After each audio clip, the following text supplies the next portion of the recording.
daqui 5 segundos. Ó, já começou a live. Tá vendo o vermelhinho em cima? Já começou, estamos no ar já. E aí Cadê ele o já link? tá.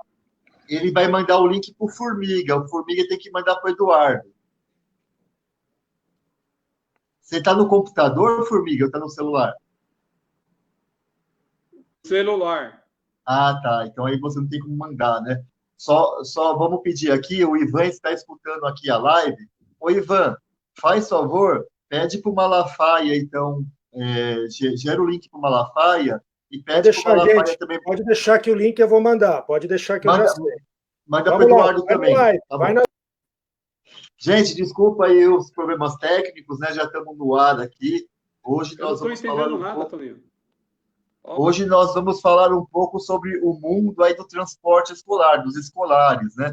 Que tem tudo a ver com a questão educacional, porque garantir transporte para as crianças e adolescentes é garantir a permanência do aluno na escola, né? Então a gente está hoje aqui com o Formiga, né?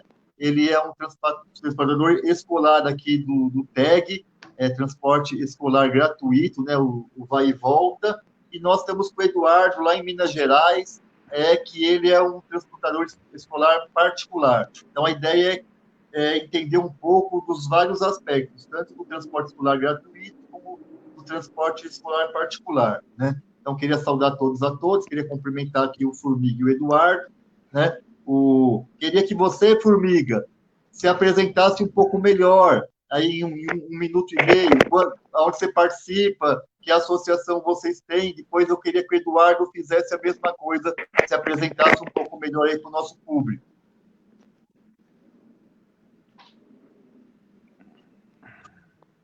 Vai lá, Formiga, se apresenta. Oi. Pode falar. Áudio mais. Estamos escutando, pode falar. Oi. Oi, pode falar, Formiga.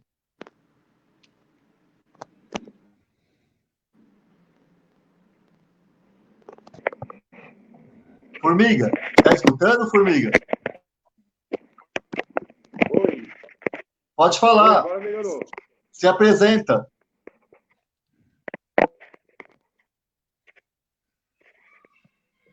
Toninho, não ouvi nada, cara. Se apresenta. É para você falar quem você é, aonde você participa.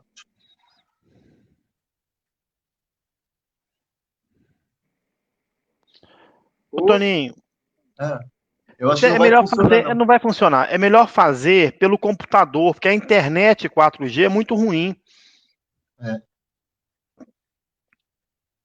Ô, Ivan, eu vou começando com o Eduardo, e aí você tenta resolver isso aí com o Formiga, pode ser?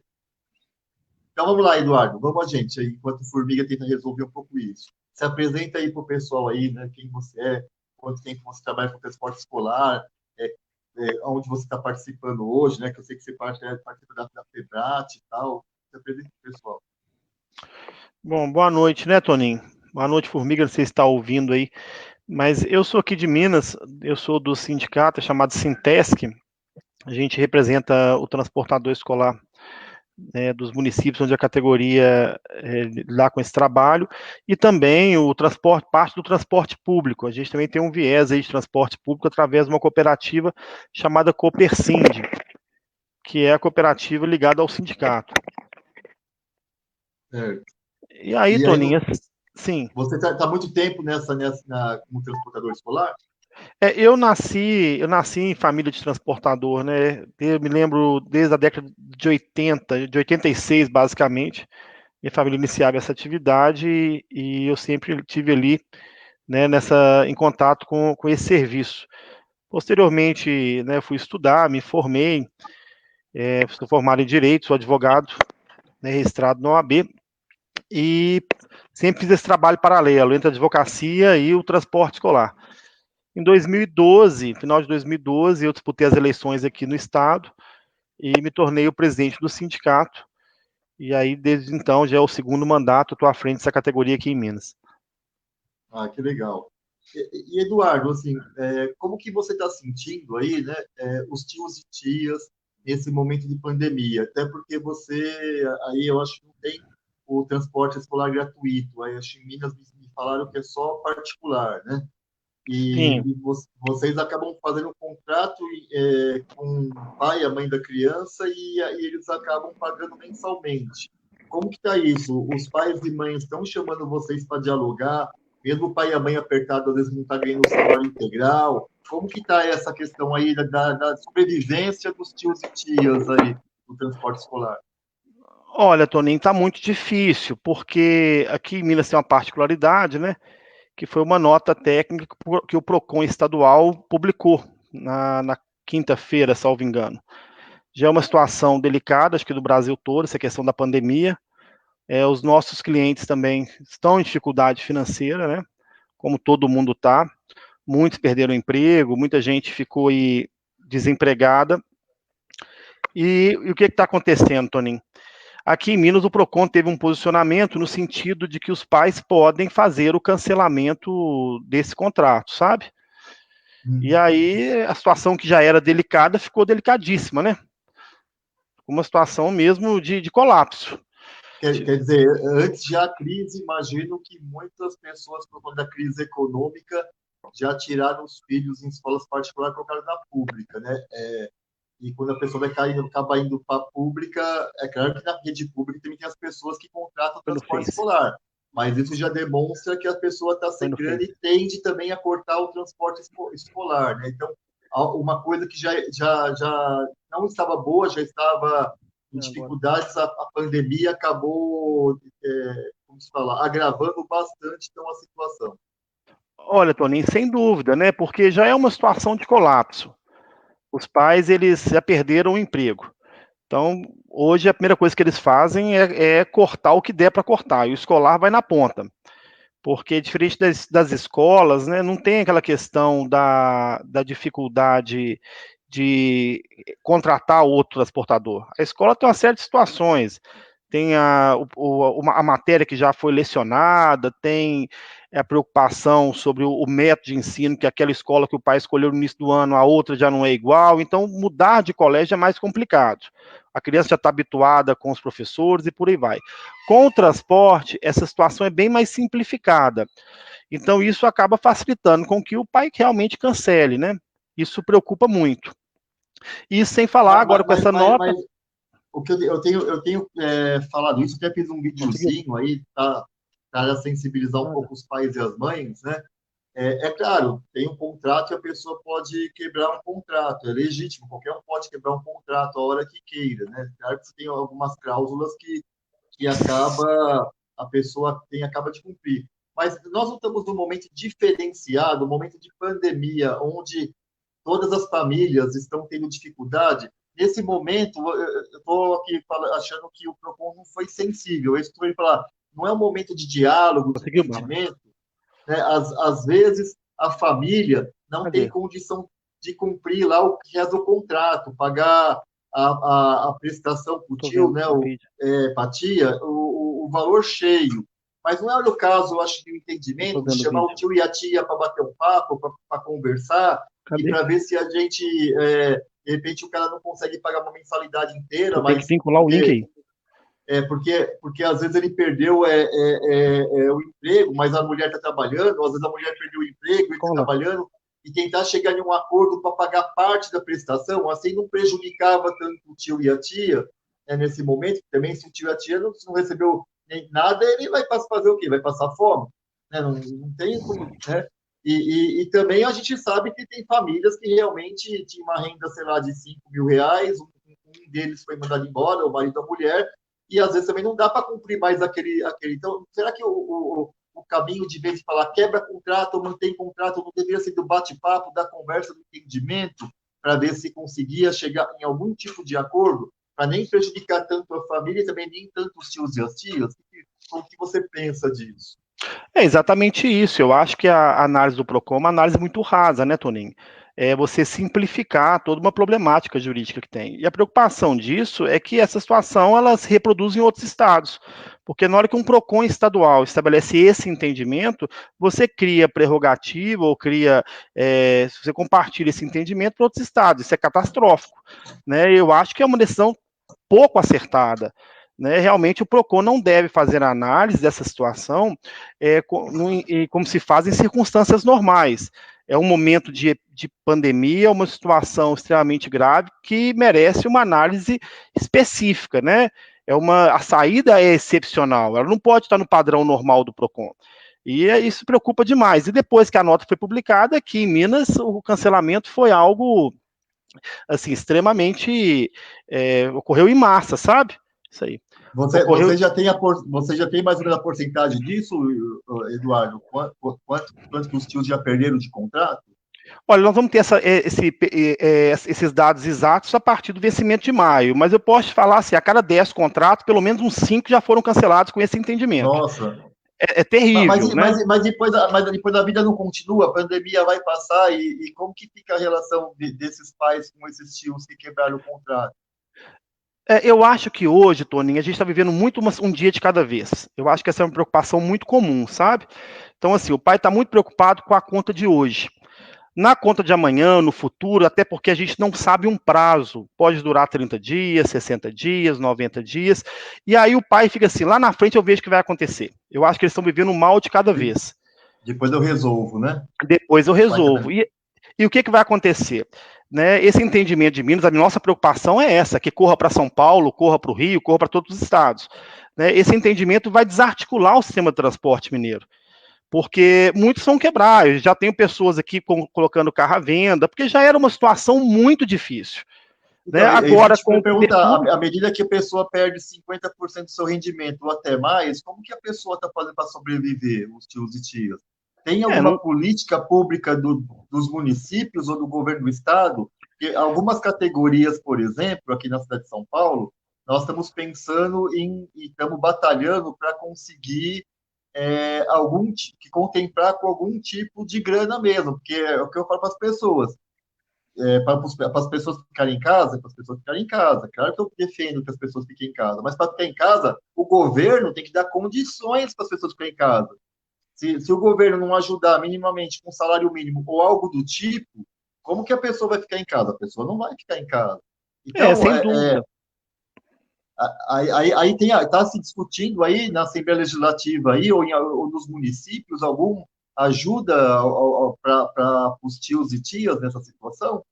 Olha, na sexta-feira nós conseguimos aí uma decisão da capital que também serve de parâmetro para as outras, que foi a concessão de cestas básicas, né, para todo o segmento. Nós sabemos que não resolve o problema, porque não é só a cesta básica. Na verdade, tem uma infinidade de contas e as próprias prestações dos veículos, né?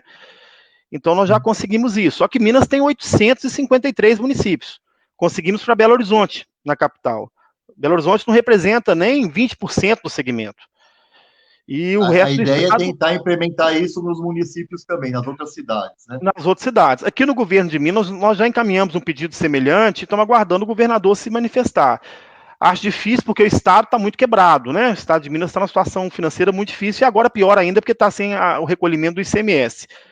Então, assim, o que a gente tem tentado fazer em relação ao PROCON, nós encaminhamos ao PROCON estadual um pedido de revisão, para que eles tenham responsabilidade sobre essas decisões. É preciso entender, Toninho, que por trás de cada contrato desse, tem no mínimo 2 famílias, que é a família do transportador e a família do pai. Você não pode olhar isso só sob a ótica, sob o prisma consumerista, né, o prisma das relações de consumo. É irresponsável essa decisão. É muito simples você ter um salário de 30 mil reais, fazer uma análise pinçada do Código de Defesa do Consumidor e deixar lá milhares de famílias sem rendimento nenhum. Isso realmente não é a melhor saída. Vocês têm que pagar os ajudantes no TEG, né? Ou do TEG não, do transporte escolar. Tem funcionários. E sabe o que é mais interessante disso tudo, Toninho? É que a gente não vê a mesma presteza do PROCON. O PROCON é muito eficiente com o autônomo, com aquele que, né, tem pouca posse, o trabalhador, aquele trabalhador que não tem renda.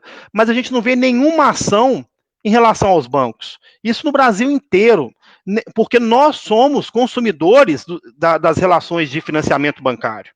Né? Nós somos consumidores. E aí, como assim? Como que os PROCONs do Brasil inteiro não observam essa questão? Porque eles deveriam ter entrado com uma ação nesse sentido, contra todos os bancos, suspendendo os financiamentos de veículo, os financiamentos, inclusive, de casa própria, os financiamentos de cartão de crédito, e ficam omissos. Né? Todo mundo está pagando a conta, não é só o transportador escolar, não, os nossos clientes também. Mas os bancos, esses são intocáveis no Brasil. Esse ninguém fala. Né, a imprensa não fala, ninguém noticia, não tem nenhuma ação nesse sentido em Brasília, o governo federal fica quietinho, fingindo que não é com ele, e os trabalhadores estão aí à mercê desse poder econômico. E sabe o que me preocupa muito, Toninho? Eu tenho observado aqui em Minas um sentimento que realmente tem me preocupado. Além dessa questão da falta de recursos, da dificuldade financeira dessas famílias, eu tenho percebido um agravamento da situação emocional. Muitos me ligam aqui e falam assim, olha, Eduardo, eu vou te falar uma coisa, vencido tudo isso, eu não mexo com escolar mais não. Eu vou sair desse negócio, porque a gente tem pouco valor. É isso que essa classe tem sentido hoje. Eles estão sentindo, na verdade, totalmente desprestigiados. Abandonados, né? Totalmente. Esquecidos pelo poder público. Esquecidos pelo governo federal, esquecidos pelas prefeituras, esquecidos pelo governo do estado, né? E assim, e sendo colocados na hora que eles mais precisam, sendo colocados numa situação que eles têm que confrontar com os clientes dele. Porque o pai chega para o transportador, Toninho, e fala assim, olha, eu não sou obrigado a pagar, porque é uma situação de pandemia, né, e eu posso cancelar. E aí você vê o Estado, que deveria reequilibrar as relações contratuais, lavar as mãos e falar, não paga mesmo não. Né, mas não dá a solução para as famílias. Então, eu acho que nós deveríamos aí, né, com a FEBRAT, com a Federação Brasileira, pensar num movimento muito forte, nacionalmente.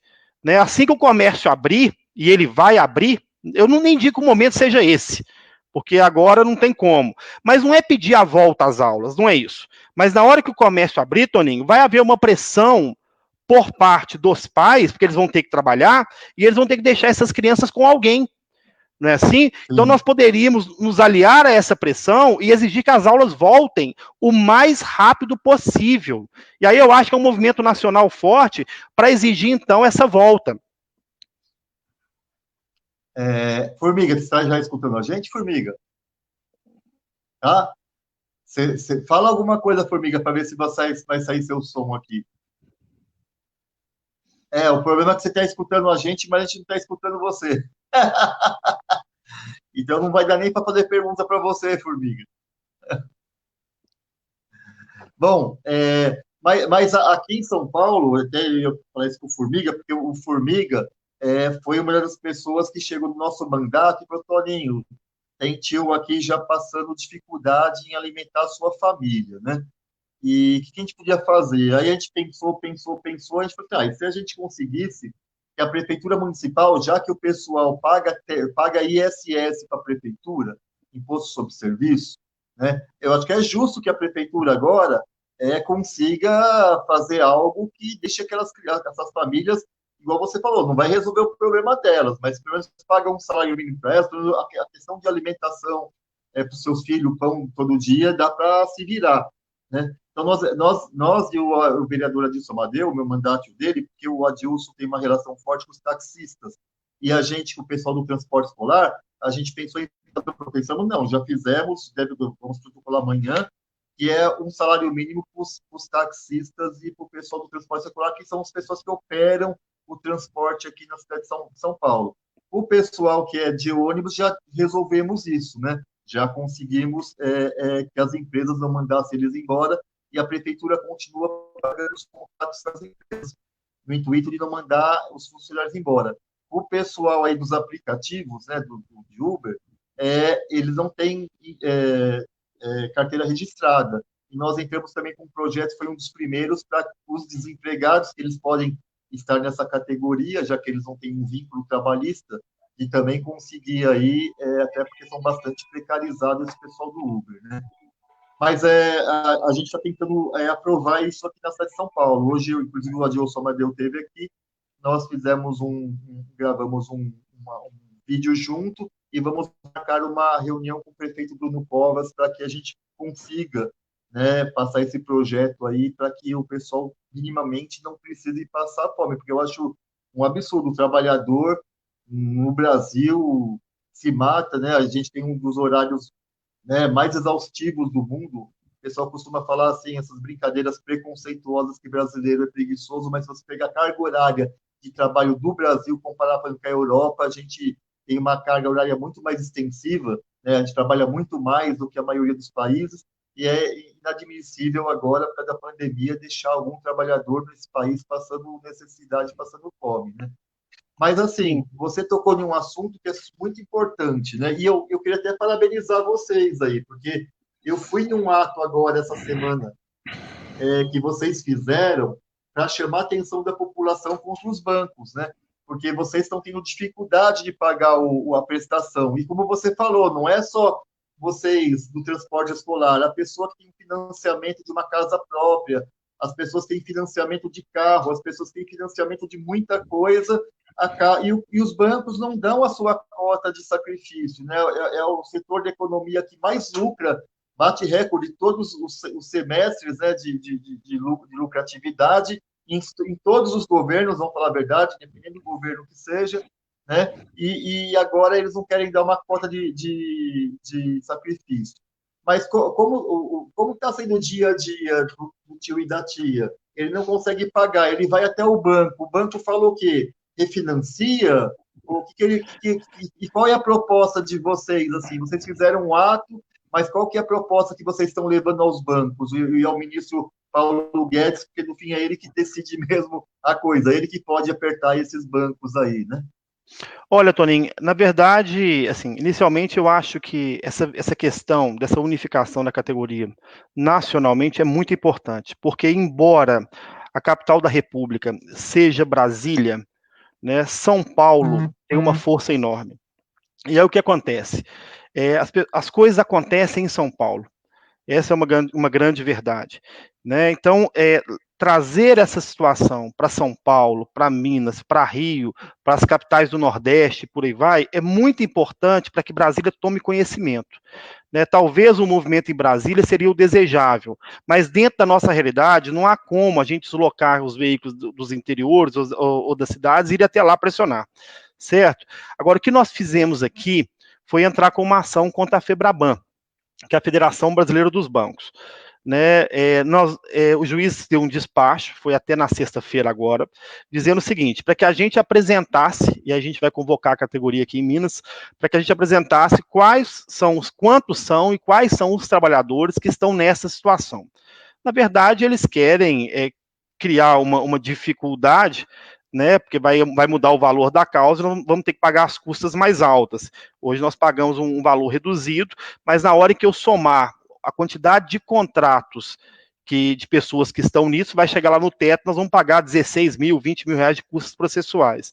É uma tentativa de inviabilizar o processo, né, mas de qualquer forma ele também não negou. Ele pediu para que se complementasse a documentação. Então, o que a gente está pensando em fazer em Minas aqui? Atender parcialmente o despacho dele, com alguns transportadores nessa situação, e começar a fazer ações individuais. Acho que tem tudo para dar certo. A FEBRABAN, de fato, né, tem que pagar parte dessa conta. Os bancos tiveram lucros bilionários e estão, nesse momento, numa situação muito tranquila. O banco está fazendo negócio na crise, né? O banco está oportunizando a crise.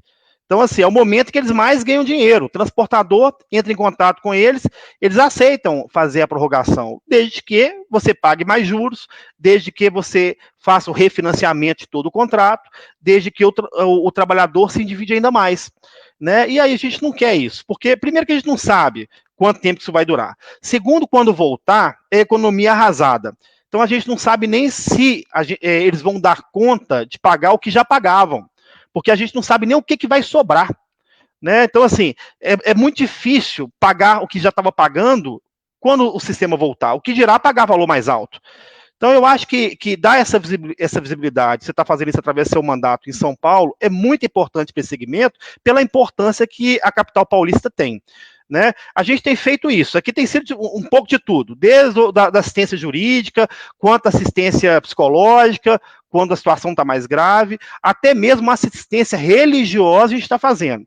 Nós criamos aqui em Minas um comitê de crise, né, que são lideranças que estão participando desse processo conosco, porque eu acho que as decisões colegiadas, nesse momento, elas são muito mais importantes que as decisões individuais, e a gente tem feito os encaminhamentos que são necessários, né? Um grupo está cuidando da assistência religiosa, porque a gente tem alguns pastores que são do segmento, né? Outro grupo está fazendo a abordagem jurídica, e por aí vai. Agora, o mais importante disso tudo, Toninho, que eu vejo, é realmente mobilizar a opinião pública da forma correta. Hoje, aqui em Minas, teve uma carreata, né, do núcleo de contagem, transportadores de contagem, fizeram esse processo, e o que a gente percebeu foi a ação, assim, foi muito proveitoso o movimento, porque dá visibilidade, mas o que a gente percebeu foi uma ação covarde por parte da imprensa, que tentou jogar os operadores contra os pais, sabe, dizendo assim, que a gente estava querendo que o PROCON fizesse uma revisão da nota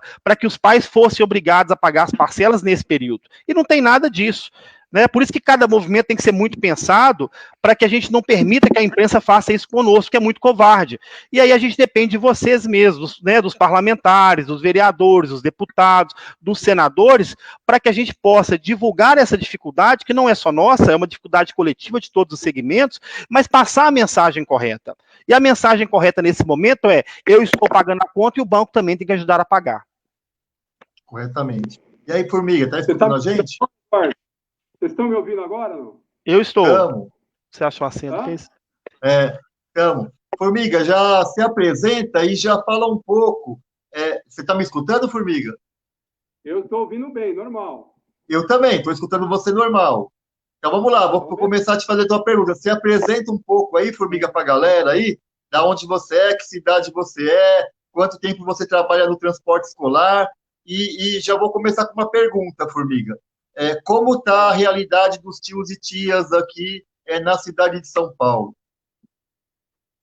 Com a pandemia, né? Olha, Toninho, após a pandemia, vamos dizer assim, nós perdemos o chão, né?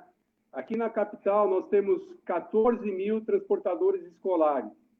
Desses 14 mil transportadores escolares, por volta de 11 mil e alguma coisa são particulares que dependem só do pai e da mãe. E perto de 2.500 são subsidiados pela prefeitura, ok? Então, imagina você, de repente, não tem nenhum ganho. A partir do dia 17 de março, os transportadores escolares ficaram sem nenhuma perspectiva, né? Além de perder toda a estrutura, também tem a questão de defender a própria saúde, né? Então, ficou muito difícil. Nós temos muitos casos, eu creio que em Minas, no Brasil inteiro, né? E muitas pessoas, como um pedacinho que eu consegui acompanhar da live sobre a questão dos bancos, né? Que o Eduardo falou, não é isso, Eduardo? Que ele estava falando dos bancos e tal. Eu vou citar vários casos aqui que os bancos, eles falam na TV que vão ajudar, que vão postergar as prestações, só que quando você procura o banco, ele simplesmente adia 2, 3, só que ele coloca juro de refinanciamento em cima de mais juros que nós já estamos pagando. Ou seja... Então é juro sobre juro, que inclusive a Constituição não pode fazer isso. E pior, você vê, isso aí é com a anuência do governo. Por quê? O Conselho Nacional Monetário, certo? É o que dá as normas para os bancos. Ele é presidido pelo ministro da Economia, junto com a Fazenda, certo? E junto com o presidente do Banco do Brasil. Ou seja, se eles não dão nenhuma ajuda, com a anuência do governo. Então, por isso, como o Eduardo estava falando, a gente precisa, sim, de uma frente parlamentar com interesse, porque nós somos só aqui na capital 14 mil, e no Brasil são 140 mil famílias aproximadamente que estão sem norte, sem saber o que fazer. Inclusive, eu não sei se já foi dito, né? Minas, São Paulo e outros estados, nós fizemos campanha de alimentação, né? Estamos organizando aí... A campanha de alimentação, Formiga, explica melhor, Formiga. A campanha de alimentação vocês fizeram no dia do ato para chamar a atenção da sociedade contra os juros do banco, não foi isso? Desculpa, não entendi. Explica melhor essa campanha de alimentação que vocês fizeram, que foi junto com o ato que vocês fizeram aí sobre a questão dos bancos. Positivo. Foi na sexta-feira, agora a próxima passada, dia 24, né, a FEBRAT, junto com sindicatos, associações, cooperativas, nós organizamos um protesto, né, de forma que não comprometesse a nível de aglomeração de pessoas. Nós colocamos vans em pontos específicos, né, protestando contra esse abuso que os bancos estão fazendo com o trabalhador. Né? E, inclusive, quando esse governo que está aí, ele fez campanha, uma das coisas que ele falou era da desproporcionalidade dos impostos para a classe trabalhadora. Então, quer dizer, entra com uma proposta de rever impostos, de mudar tudo. Agora, chega no momento desse, simplesmente concorda que os bancos façam isso com a gente, ou seja, é muito contraditório, né? Alguma coisa precisa acontecer. E acredito, acho que eu ouvi alguma coisa aí, e a gente, no geral, está entrando num momento de desespero que as famílias dos condutores agora já estão passando dificuldade e problemas terríveis, Toninho. Não tem como segurar mais, alguma coisa precisa acontecer. Então, queria até fazer um apelo aqui, né, a todos e todas que estão assistindo nossa live. Eu tenho certeza que não é a questão só do pessoal do transportador escolar aqui, é financiamento de carro, financiamento de veículo particular. Tem um monte de gente com um monte de dificuldade e esses bancos não têm sensibilidade nenhuma, estão negociando, aproveitando a crise, inclusive, igual aí foi falado pelo Eduardo e pelo Formiga, para ganhar dinheiro em cima do trabalhador. Quer dizer, o trabalhador que já paga juro de um carnê, eles estão colocando mais juro ainda para como se fosse um refinanciamento dessas parcelas, né? Eu estive sexta-feira aí, Formiga. Eu estive lá na estação Vila Guilhermina de metrô, e lá eu estava lá com o Roberto e o Armando, acho que era Armando, o outro rapaz, tratando sobre esse assunto. E a proposta deles é pegar essas 6 parcelas aqui da pandemia, né, e não mexer no financiamento que já tem, deixar essas 6 parcelas e pagar essas 6 parcelas da pandemia no final, quando acabar os carnês. Quer dizer, pula essas 6 parcelas aqui e vai lá e deixa para pagar no final, né? Então, eu espero que as pessoas não pensem que você está com esse problema sozinho aí da sua casa de refinanciamento, que o banco quer te explorar, ou teu carro, ou qualquer coisa financiada. Vá para o gerente. Eu acho que tem que ter uma movimentação das pessoas que vão para o banco reclamar lá com o gerente. O gerente tem que estar lá o dia inteiro escutando reclamação dos tios e tias do transporte escolar, desse pessoal que financia a casa. É um abuso. Entendeu? Isso aqui é um país que deve dar condições para todos e todas viverem, e não só para um segmento ganhar bilhões, concentrando renda às custas do sangue do nosso trabalhador, da nossa trabalhadora. Então, eu queria parabenizar os tios e tias do TEG aí, né, a FEBRAT, porque vocês, eu acho que estão sendo os primeiros a colocar esse debate e essa discussão para valer na sociedade, porque o que eu estou vendo até agora é que tem uma discussão mais teórica, né? Vamos cobrar impostos dos bancos. Eu acho que vocês estão na prática mesmo, mostrando para a sociedade essa contradição que é o banco, que deveria ser uma instituição também, que devia, inclusive, incentivar a economia no Brasil. Eles servem muito mais para explorar aí setores da economia e o trabalhador. Então, assim, o mandato nosso, Toninho Vesco, quer parabenizar vocês pela atitude que vocês tomaram, né? E o Formiga não falou, mas me permite mais um comentário. Não, à vontade, Formiga. E é bom falar dos postos que vocês arrecadaram alimentos, que eu estava lá e vi muita gente entregando alimento lá, essa atitude que vocês fizeram muito boa também. Toninho, você me permite um comentário ainda sobre banco? É assim, veja bem, eu tenho ouvido muitos transportadores falar que se adiar 2 prestações, 3 prestações, que resolve o problema. Não resolve. E vou te falar por quê, na minha opinião. Porque, assim, as aulas, elas estão agora sendo de uma forma feita através da internet, né, das redes sociais. EAD, ensino à distância. Se as aulas voltarem em julho, entenda uma coisa, eles vão liberar parcialmente esse retorno, vai ser paulatinamente. A carteira dos transportadores escolares, ela já está prejudicada e não será recuperada em julho de hipótese alguma. Muitos dos pais estarão desempregados e ainda haverá uma perda de muito mais de 50% numa perspectiva otimista.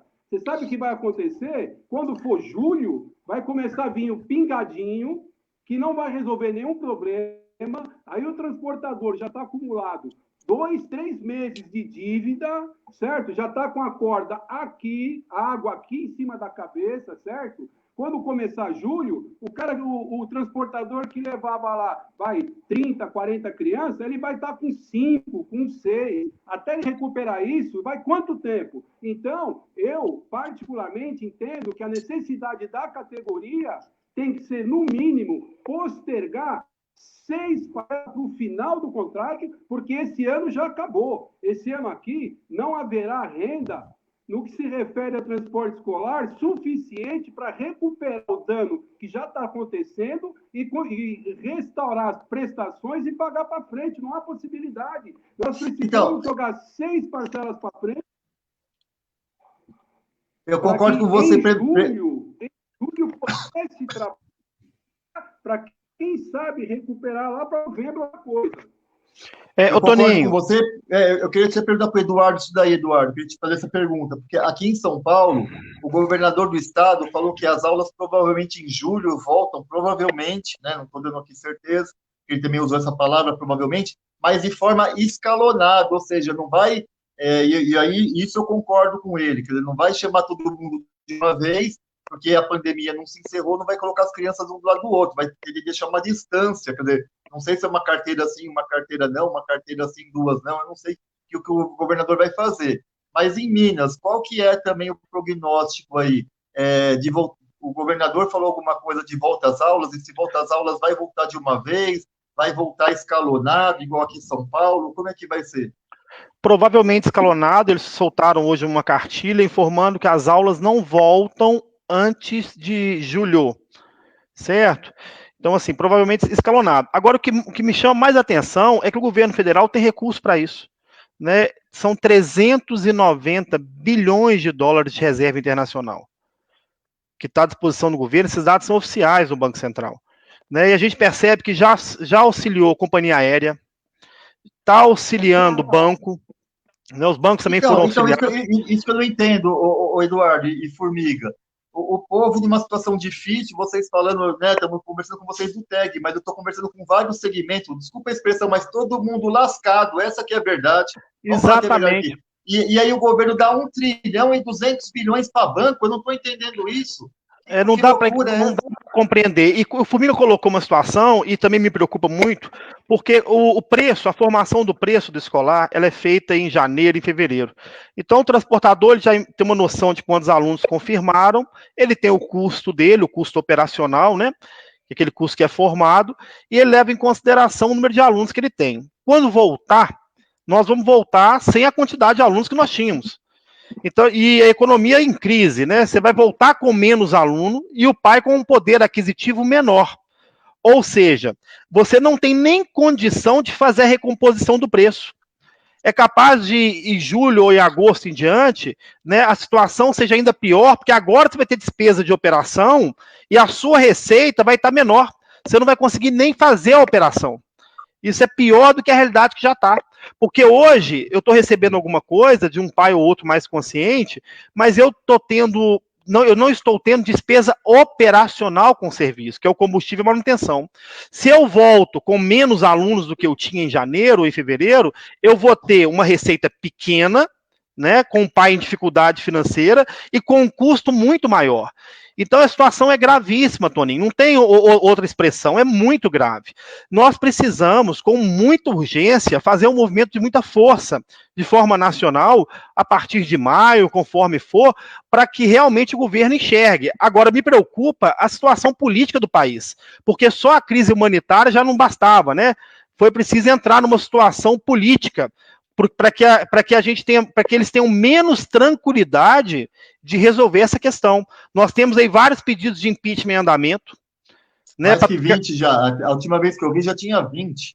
Pois é, nós temos uma briga do Poder Executivo com o Poder Legislativo, Câmara, Senado, né, e estão brigando. Então, assim, nós temos muito oportunismo político, é importante deixar isso muito claro, né, existe muito oportunismo, muita gente querendo derrubar governo, o governo também se enrolando e por aí vai, e os trabalhadores vão entrar numa situação de crise humanitária, né, o governo não consegue socorrer mais por muito tempo, da forma que ele está se propondo. A MP dos salários, da suspensão do salário, do adiamento, ela ocorre em 60 dias só. O auxílio emergencial são 90. Como é que isso vai acontecer? Né? Então, assim, eu acho que o governo tem que ser muito rápido nesse processo, fazer uso dessas reservas internacionais com muita rapidez, né? E poder preparar o país de uma certa forma, rapidamente, para a gente poder voltar a trabalhar. Porque, isolando ou não isolando, o vírus ele não vai parar de circular. Né? Você pode ficar isolado 60 dias, quando você voltar, a circulação vai ocorrer novamente, porque vem alguém do exterior, vem alguém de outro lugar e por aí vai. Né, porque vem a contaminação externa. O que nós temos que estar preparado, na verdade, é para poder receber esses doentes e não faltar a lei de UTI. Eu acho que o governo está muito lento nesse processo. Sim, com certeza. É muito lento. Formiga, e o que vocês fizeram, que eu estava lá na sexta-feira, no posto que eu estava lá de Vila Guilhermina, pegou bastante alimento. A discussão é com esses alimentos que... Só na capital, acho que vocês estavam em 30 pontos, né? Só na capital, parece. Tinha 30 lugares fazendo protesto contra os bancos e, ao mesmo tempo, pegando os alimentos. Vocês vão fazer o que com isso aí? Passar para os tios e tias em dificuldade? Vocês vão dar para alguma associação específica? Vocês já discutiram o que vocês vão fazer com a alimentação arrecadada? Eu não consegui entender nada, porque está cortando toda a tua fala, cara. O que vocês vão fazer com os alimentos? Os alimentos que vocês arrecadaram?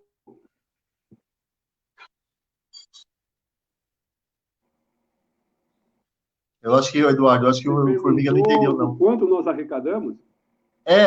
E para onde vai? Para onde vai os alimentos? Para onde vai?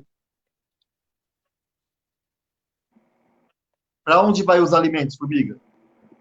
Olha, se eu entendi correto, que está picotando bastante, os alimentos arrecadados, no momento, eles foram organizados, selados, eles são disponibilizados para transportadores escolares, e se a demanda não for,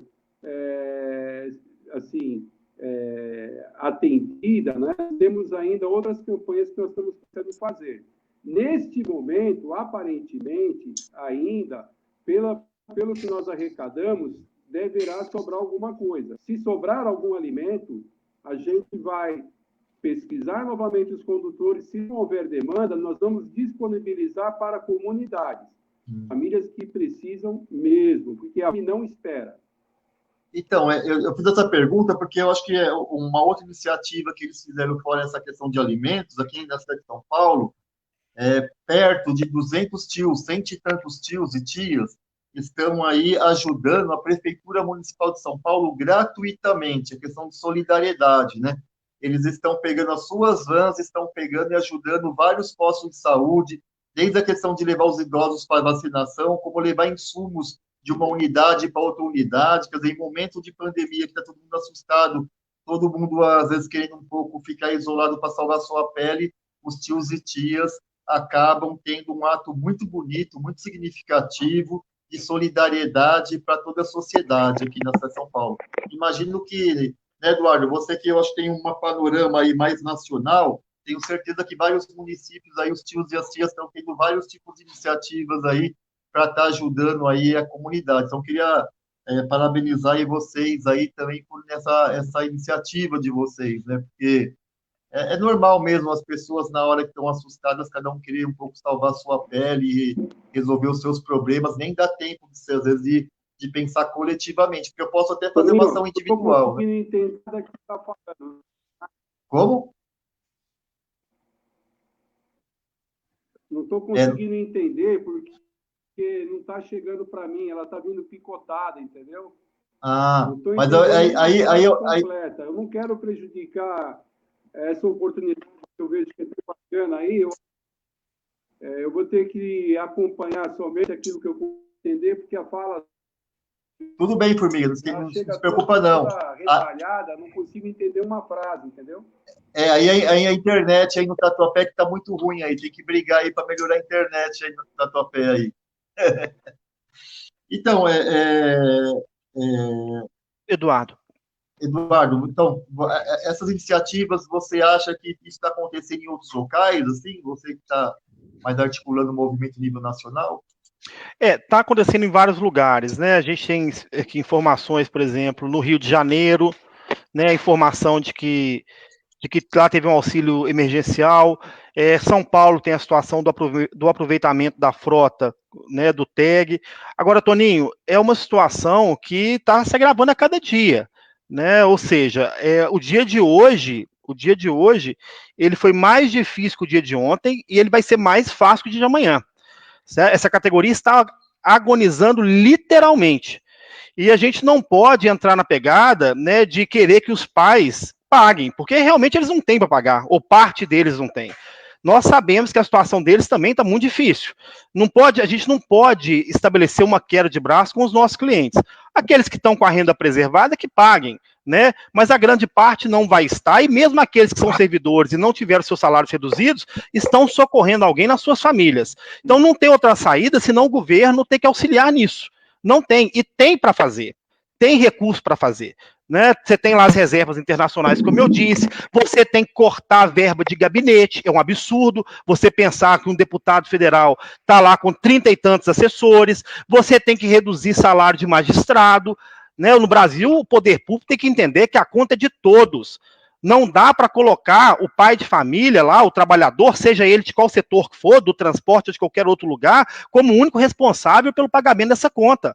Como é que você pode admitir que o magistrado continue ganhando 40 mil, 300 mil reais no portal da transparência? Isso é inaceitável.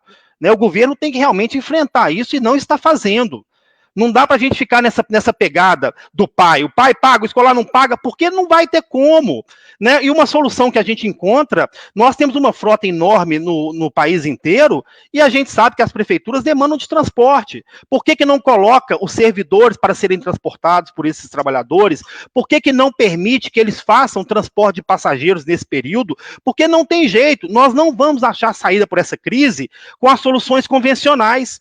Né? Se eu sou transportador, tenho uma família, tenho um carro de transporte coletivo, está na minha garagem, por que eu não posso permitir que esse cara, no final de semana, entre numa linha de ônibus, ou mesmo à noite, para tentar liberar alguma coisa? Né? Por que eu não posso pegar esse cara e aproveitar para fazer o transporte dos servidores da saúde, ou para transportar materiais? Eu acho que situações excepcionais levam a decisões especiais. A gente não pode querer resolver com as mesmas decisões de sempre. Você tem razão, viu, Eduardo? Aqui na Câmara, até fiquei surpreso. Aqui na Câmara nós votamos já, está aprovado. Votamos 2 vezes. Não, é uma votação só porque é da mesa diretora. Nós votamos 30% do salário dos vereadores, diminuindo o salário dos vereadores, e 30% de toda a verba do gabinete. Porque não é só questão dos funcionários, mas o que você gasta no gabinete, desde gasolina, papel, não sei o quê. Então, o valor desse valor, 30% nós demos. Demos não, né? Vai descontar e vai ser repassado mensalmente para a saúde e para a assistência social. Fora isso, a Câmara, nos seus outros recursos que ela tem para manter a Câmara, nós conseguimos lá fazer uma economia de 38 milhões, fora essa do vereador, essa verba do vereador, do salário do vereador e do gabinete, também nós conseguimos repassar mais 38 milhões. Eu acho que, igual você falou, se todo mundo conseguir, né, do poder público, conseguir cortar aí as gorduras que tem, né, ninguém vai passar uma dificuldade e vai dar uma contribuição aí para a sociedade, né? A cidade de São Paulo tem o Tribunal de Contas do município, que é um órgão auxiliar para a Câmara Municipal. A gente fez um projeto, tudo acordado com o pessoal do Tribunal do Município, nós conseguimos também repassar 10 milhões de Tribunal do Município para a saúde e para a assistência social. Então, eu concordo com você, eu acho que isso é o exemplo para todas as casas legislativas, né? Para também para o setor judiciário, para o Ministério Público, eu acho que tem muito lugar nesse momento de pandemia que dá para cortar as gorduras e repassar aí para a saúde e passar para os governos também dar o atendimento à população, né? Por isso a gente passou para a assistência social também. Isso pode ser revertido em bolsa, pode ser revertido em cesta básica, pode ser revertido de várias maneiras via assistência social, né? Então a gente tem muita concordância aqui do que você está propondo aqui. Pois é, mas isso, Toninho, tem que ser algo de entendimento nacional, né? O governo federal tem que tomar esse conhecimento. Por isso eu acho muito importante o movimento nacional. Tem uma categoria que está pior que a gente, sabe, de transporte, que é o setor de fretamento e transporte universitário. Porque o escolar, com toda a dificuldade do mundo, né, em razão até da amizade que existe com alguns pais, eles estão recebendo alguma coisa. O turismo não está recebendo nada, porque os portais de turismo estão todos fechados nos governos. Então, o transporte como um todo está numa situação muito difícil. Agora, querer solucionar essa crise sem cortar também fica muito complicado, né? E eu não estou vendo o governo federal... Mas você acha que isso é possível? Eu concordo com a ideia que você está colocando, mas igual você lá atrás falou do oportunismo político, às vezes eu sinto aqui pelo governador de São Paulo, né, querendo muito mais desgastar, não que eu não defendo de jeito nenhum o Bolsonaro, eu sou muito crítico ao governo dele, mas você percebe o oportunismo aqui do governador de São Paulo, querer simplesmente só desgastar mais o presidente e aonde deveria ter uma junção, né, do governo federal, os governos estaduais, os governos municipais, para ter um entendimento igual você falou, né, todo mundo caminhar para o mesmo sentido, ter as mesmas propostas, e você acaba vendo muito mais uma briga, já pensando em 2022, quem vai se viabilizar mais em 2022 do que se preocupando realmente com o povo, né? Você sente muito isso simples, também aí em Minas Gerais? Sim, é muito simples. A Constituição dá elementos para o presidente da República. Ele pode decretar estado de defesa, estado de sítio. Ele pode fazer isso, né? É uma situação de pandemia, é uma situação que envolve a ordem pública, a Constituição permite que ele faça. E ele não fica vinculado ao orçamento. Agora, realmente, a questão política pesa muito, né? Nós sabemos que há um oportunismo terrível, um processo de desestabilização do governo federal, e sem dúvida nenhuma que existe, né? Um sentimento de que eu torço para que as coisas piorem, para que o governo fique desgastado, né, e a gente possa implementar uma pauta de política lá no futuro, nas próximas eleições, mas o governo também precisa tomar a posição dele quanto governo, né? Porque ficar sentado, assistindo no Twitter, publicando, brigando com o ministro, isso não é a saída, não, Ele tem que ser governo, né? Ele foi eleito para isso. E aí a decisão realmente... O problema é que o governo federal também não se ajuda muito, né? Isso que é pior, não se ajuda, né? Exatamente. Eu, sinceramente, torço para que dê certo, não gosto do presidente, claro, mas torço para que dê certo, sabe? Ainda mais nesse momento, seria muita burrice da nossa parte torcer para que o governo se afundasse. Agora, ele tem que se ajudar, né? Ele precisa se ajudar. Por que ele não manda a medida provisória lá para o Congresso para cortar o salário desse povo? Ah, mas aí não vai passar. Não importa, ele tem que tentar. Agora, no minuto em que ele não faz sob essa perspectiva, fica difícil. A pressão tem que ser de todos. Olha, se nada for feito nas próximas semanas, no sentido de um auxílio de fato, ou então esse comércio voltar, nós vamos entrar num processo de anarquia, igual aconteceu no Chile. As pessoas vão... Mas, Eduardo, você está certo, até porque, não sei se você viu a reportagem, o ministro prometeu 14 mil e uns quebrados de respiradores. Não vou lembrar aqui os números exatos, mas é 14 mil e tanto. Conseguiu até agora 200 e tantos respiradores. Então, isso significa que semana que vem, o que está acontecendo lá no Pará tende a se alastrar em várias cidades. Então, aqui em São Paulo, por exemplo, eu moro na Zona Leste, na periferia aqui da Zona Leste, em Sapopemba, se pegar os hospitais aqui da Zona Leste, né, Hospital de Sapopemba, Santa Marcelina em Itaquera, do Jardim Iba, o pessoal já não tem quase mais leito de UTI nenhum. Então, assim, se der uma crescida de 5%, 10% de pessoas que vão precisar de UTI, lascou. Os médicos já vão começar a ter que escolher esse vai para o respirador e esse não. Quer dizer, isso vai ser uma coisa generalizada. Quer dizer, se o presidente não realmente tomar as rédeas e tiver os investimentos necessários e coordenar isso muito bem com os governadores, quem vai sofrer isso é o povo e o povo mais pobre. Porque o pessoal de classe média vai ter o seu plano de saúde que vai conseguir ainda entrar no hospital particular, mas o pobre que vai sofrer, e o pobre, inclusive, é o que está mais morrendo, né? Não sei se aí está acontecendo em Minas Gerais. Aqui nessa de São Paulo, os bairros de classe A e classe B, né, os ricos e os classe média alta, eles são os lugares, às vezes, que tem mais infecção, né? São mais infectados, mas o número de morte é baixíssimo. Então, 7, 8 mortes no meio de X infectados. Na periferia, o número de infectados é bem menor, só que o número de mortes está sendo 8, 10 vezes maiores do que nos bairros do pessoal de classe média, né? Então, quem vai sofrer mais é a periferia, como sempre nesse país, né? Não sei se aí em Minas é a mesma coisa. Sem dúvida. Sabe o que ele pode fazer? A requisição administrativa dos leitos da rede particular. Ele pode fazer isso. Né? A Espanha fez isso, inclusive, né? Ele pode fazer. Agora, é um desgaste, né? Você vai ter desgaste com a Unimed, você vai ter desgaste com a Redditor, porque, né, o rico ele não quer ter o desgaste de ter que compartilhar uma situação dessa com o pobre. Essa é a grande verdade. Faz a requisição, nós temos um sistema de particular totalmente ocioso. Né, ou talvez o sistema público está chegando no colapso, mas você tem hospitais enormes no Brasil, na rede particular. Aqui em Minas nós temos a rede Mater Dei, no Rio nós temos a Redditor, que é gigante, não resolve, mas auxilia, junto com os hospitais de campanha. Tem que fazer requisição, não tem jeito não, e não é hora de dar dinheiro para banco, não. Pelo contrário, ele tem que tirar dos bancos. Né, a grande verdade é que a solução para uma crise humanitária envolve, no Estado, maior, não no Estado mínimo, é o inverso, o Estado tem que estar presente, né? E quem tem que pagar a conta é quem tem. Agora, do minuto em que eu não quero entrar nessa política pública, eu não quero desgastar com grandes empresas, com empresário de ônibus, não quero me desgastar com banqueiro, não quero me desgastar com aviação civil, aí fica muito difícil, né? Não quero me desgastar com o agronegócio, fica muito complicado. Porque o auxílio que foi encaminhado para o Congresso, ô Toninho, foi de R$200, não foi de 600. Foi de 200. Que estava bem articulada e conseguiu pressionar para chegar aos 600. Quer dizer, queriam mais, né? Mas a oposição conseguiu colocar 500 e aí o governo federal estabeleceu 600 como palavra final, né? Mas por aí você percebe qual que é o empenho nessa situação. Como é que pode dar R$200 de auxílio? Então, assim, não tem solução, não. A solução realmente é pôr a conta em quem pode pagar, isso é óbvio. Eu tenho que cortar a gordura de quem tem. Eu não tenho como querer que a população aqui embaixo resolva.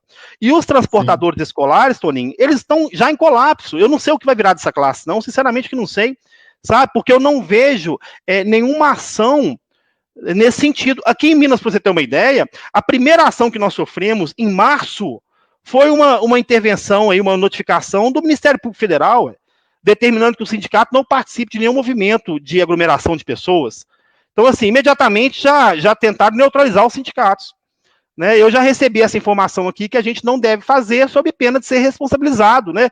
Porque você sabe que manifestação nesse período de pandemia é tipificado como crime. Né? Você pode responder aí porque tem um decreto estadual, decreto municipal e por aí vai. Mas você imagina a presteza, como é que os caras são rápidos, né? Eles são muito rápidos em desarticular o movimento sindical, mas a gente não percebe eficiência em assegurar nada para ninguém. No Ceará, para você ter uma ideia, o Sindicato do Ceará entrou em contato conosco, falando que eles não iam participar do movimento, lamentando isso, e lá o governo, que está o governo do PT, diga-se de passagem, porque se fizer manifestação lá, as multas são de R$50. Eu não acho que que a gente... eu não acho que a gente deve brigar para que as aulas voltem, porque isso eu deixo para os médicos, e seria irresponsável, sabe, Toninho, defender essas medidas, porque nós temos o exemplo do mundo inteiro, o que está acontecendo. Agora, deixar a população, deixar o transporte escolar, deixar o segmento de turismo, deixar todos os segmentos aí sem um auxílio real e querer que eles fiquem em casa, isso é covarde demais, velho. Isso é covarde demais. E também colocá-los para voltar a trabalhar sem uma garantia mínima, um patamar mínimo de saúde pública, é condená-los à morte. Então, na verdade, o governo tem que rever. Não tem jeito, não. Eu acho que esse governo não tem nem muita capacidade de fazer isso, sinceramente. Mas essa é a única saída. Até porque, né, Eduardo, os pesquisadores, né, esse Covid-19, essa doença é nova, né? Mesmo que a pessoa pegue e supere, aí estão fazendo estudos, inclusive, que pode ficar sequelas no pulmão, sequelas, inclusive, de ordem neurológica, né? Porque atinge os nervos centrais e o cérebro também. Então, a gente também não sabe, mesmo que a pessoa se passe por essa situação, qual que vai ser as sequelas que a pessoa vai ficar depois. Então, é muito importante mesmo que as pessoas tentem não pegar, ficar em casa, né? Mas como eu falei, mas para isso o governo tem que dar condições. Não adianta também ser hipócrita aí na televisão ali, né? Falar fique em casa, fique em casa, fique em casa, e a pessoa não tem nem o que comer. Aí a pessoa fica em casa como? A pessoa vai se virar, né? Vai fazer qualquer coisa para ganhar um dinheiro. Então o governo também está sendo hipócrita na hora que ele dá as condições o trabalhador para a trabalhadora ficar em casa, né? Esse é o negócio também. E você sabe o que eu te digo, Toninho? Eu tô assim, sendo muito sincero com isso, sabe? Nós somos um segmento de trabalhadores muito simples. Né? O nosso pessoal, com algumas exceções, são pessoas que começaram a trabalhar muito cedo. E nem todos tiveram oportunidade de ter qualificação e por aí vai. Eu tenho muito medo de suicídio nesse meio. Porque quando você não consegue enxergar uma saída, quando você acha que o problema é grande demais, e essas pessoas dependem disso, não tem outra renda, né? Eles não são doutores, eles não têm formação, eles não têm, eles são trabalhadores, né? E quando começa a ver... Eu conheço uma categoria em São Paulo, eu conheço bem, assim. Sim, são lutadores, são lutadores. Quando você... trabalhadores. Você começa a ver essa turma, Toninho, sai de casa às 5h30 da manhã. Eles passam a vida levando o filho dos outros para escolas que muitas vezes os filhos deles não estudam. Né? Os filhos, muitas vezes, eles geralmente não podem nem levar os filhos para as escolas que eles transportam, porque muitos são de escolas particulares e o filho está na escola pública. Ele acompanha o trajeto do filho dos pais, né, dos clientes, mas não acompanha o trajeto do seu próprio filho. Então, um sacrifício enorme. E aí, quando você vê uma situação como essa, banco enchendo o saco, porque banco está enchendo o saco, pressionando, ameaçando, né? Trabalhador sem perspectiva nenhuma. Juros abusivos, né? Poxa, cobrando juros. Ele não tem nenhuma data, porque se tivesse uma data assim, ó, em dezembro a gente volta, seria até menos pior. A incerteza da data é o que mais aperta, sabe? Sem nem condição de se programar. Então, o que acontece? É uma situação que vai estourar a qualquer momento. Eu vou ser muito franco com você. Se essa situação não for sinalizada aqui, sabe? Eu quero que o Ministério Público resolva essa conta. Se ele não resolver, querido, nós vamos respeitar esse troço, não, porque eu não posso, Toninho, continuar aqui, sabe, vendo essa classe morrer, uma classe que eu efetivamente amo, gosto que faço, eu sou apaixonado pelo que faço, uma classe morrer, agonizar, sabe, e o Ministério Público me manda notificação. Eu não vou falar onde eu vou enfiar a notificação, não, mas nós vamos ir para a rua e pronto. Porque não tem outro jeito, Eduardo, não, filho. E assim, eu falo isso, as pessoas falam, Toninho, você hoje está muito perto do pessoal do TEG, mas eu estou, sabe, porque eu só não fico lá no gabinete, não. Eu já fiz itinerário com alguns companheiros e companheiras, tios e tias do TEG. Eu entro no ônibus e faço itinerário de manhã e vejo a relação, né, do auxiliar, dos tios e tias, as crianças. As crianças amam os tios e as tias, amam os auxiliares, porque o tratamento é uma coisa de primeira. Né? Primeiro, eu digo assim, de relacionamento humano. E, às vezes, um relacionamento, às vezes, que a criança nem tem em casa, às vezes, com o pai ou com a mãe, né? O carinho que recebe dos tios e tias da TEG, né? Do TEG, do transporte escolar, né? E aí, então, eu vejo isso, assim, né? Então, quando você fala isso, e aí eu sei que não é uma coisa clichê que você está falando, simplesmente. Eu que vivencio isso, às vezes, lá, eu vejo mesmo o tratamento, né? E o pai e a mãe que às vezes não tem oportunidade, a mãe que leva o filho, o pai nunca viu, então fique sabendo, né? O tratamento que os tios e tias têm com as nossas crianças é algo fenomenal, né? Então, eu acho que tem que ser, sim, valorizado, essa categoria tem que ser valorizada, porque eles fazem a diferença aí no dia a dia, levando o nosso futuro, que é nossas crianças aí, as nossas unidades escolares, né? Então, vocês estão de parabéns mesmo. Pois é, Toninho, e eu queria assim, deixar, a categoria está acompanhando aí, eu estou observando aqui várias manifestações, várias falas, eu estou tentando ler algumas coisas. O Brasil todo está mobilizado com isso. Né? Eu acho que nós vamos ter que ter um enfrentamento enquanto classe muito firme com o governo. Não basta só carreata, nós vamos ter que ocupar mesmo, sabe? Parar na porta dessas prefeituras e fazer o enfrentamento, porque não tem jeito. Eu não estou vendo uma outra solução, sabe, Tony, em relação a isso. Se for para entregar os nossos carros por banco, que serão entregues em chamas, essa é a verdade, porque é covarde demais o que estão fazendo, sabe? E não precisam de muito, não.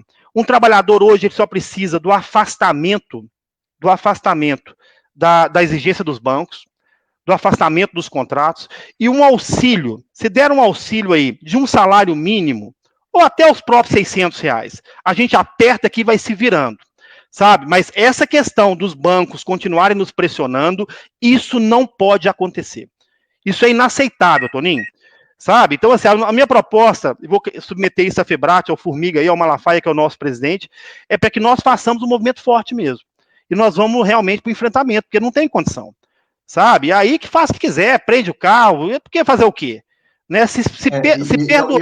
Eu acho, viu, Eduardo, tem que se unir com os outros segmentos, porque quem tem carro financiado está vivendo o mesmo problema, é que às vezes a pessoa tira como um problema particular e não um problema social, porque a pandemia está trazendo uma mudança na economia, não só no Brasil, mas mundialmente. Então, o parâmetro tem que ser outro, e os bancos estão querendo tratar vocês como se fosse dia a dia corriqueiro, que nada tivesse acontecido no mundo. O dono do Santander morreu, né? Não sei se você viu. Quer dizer, que adianta os caras só pensarem em dinheiro, acumular dinheiro e não a vida, se depois o dinheiro não salvou ele?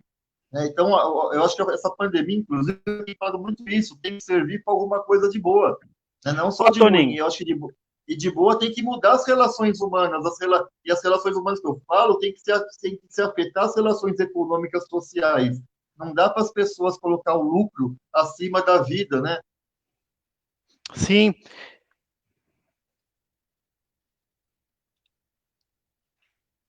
Eduardo, você está tudo bem? Eu estou te ouvindo. Ah, tá. Ah, então beleza. Então, Eduardo, já deu uma hora, você não quer fazer o último bloco, deixar aí você bem livre para falar das coisas que você acha que faltou um pouco nessa nossa conversa. Fica muito à vontade aí e já no final pode se despedir da galera aí.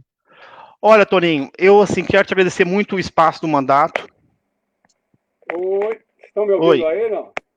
Estamos ouvindo, Toninho. Formiga. Sim. Agora eu não estou ouvindo vocês. Não? Formiga, hein? Essa internet aí na Tatuapé. Viu, Eduardo? O Tatuapé é um dos melhores bairros que nós temos aqui na Zona Leste. É que é Zona Leste, né? Zona Leste só tem pobre, né? Onde eu moro, né? Sim. Mas ainda Tatuapé é um lugarzinho melhorzinho lá da Zona Leste. E a internet lá é ruim, olha lá, tá vendo, Formiga? Toninho. Bom, então a gente tá... Formiga, nós estamos indo na despedida. Agora o Eduardo tem aí um tempo aí para ele falar alguma coisa e dar um tchau aí pro público aí. Toninho, Formiga, estão me ouvindo? Não, eu acho que ele não está ouvindo. Tá me ouvindo, Toninho? Eu tô. Ok. Assim, eu tô acompanhando aqui pelo Facebook também, eu tô vendo a manifestação de vários pontos do Brasil, né? Tô vendo aqui a Carla de Recife, tá louca para enfrentar o movimento, vários outros estados também, tô vendo o pessoal do Rio de Janeiro, pessoal de São Paulo, né? Tem gente de Brasília na live, então assim, é um movimento, o objetivo nosso realmente é esse, é chamar a categoria inteira nesse momento para esse enfrentamento. Né? O cuidado que nós temos que ter, eu acho, Toninho, você tá me ouvindo, tá, né?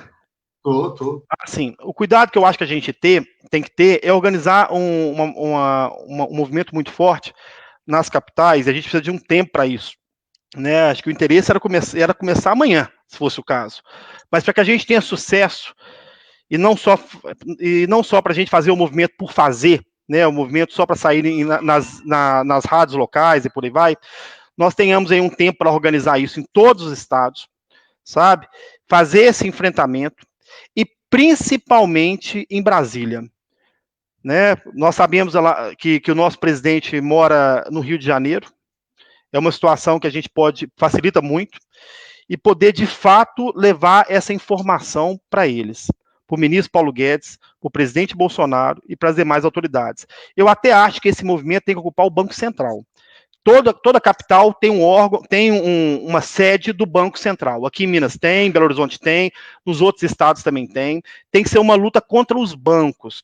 Nós não podemos, em momento algum, estabelecer essa luta contra os pais, né, no sentido de que eles devem pagar, de que nós precisamos receber, porque nós temos família, eles também têm, até porque é a dificuldade, eles estão num barco parecido com o nosso.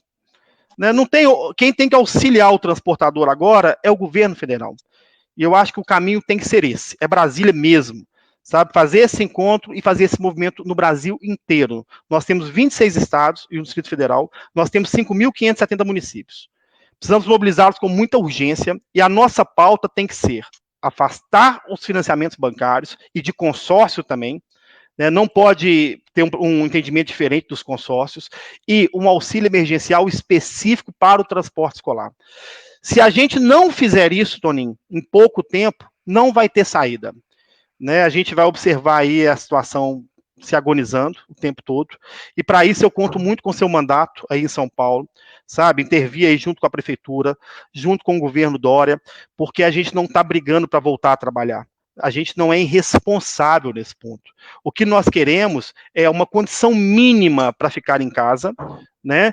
E para que a gente possa enfrentar essa pandemia, que não vai durar para sempre, que nós sabemos que não, mas sem enlouquecer ou sem perder a nossa única condição de sobrevivência, que são os carros, que, diga-se de passagem, custam mais de 100 mil reais e que até hoje nesse país não tem isenção de IPI, não tem financiamento público, não tem nenhum benefício do governo federal. O transporte escolar no Brasil, ele é tratado como categoria invisível.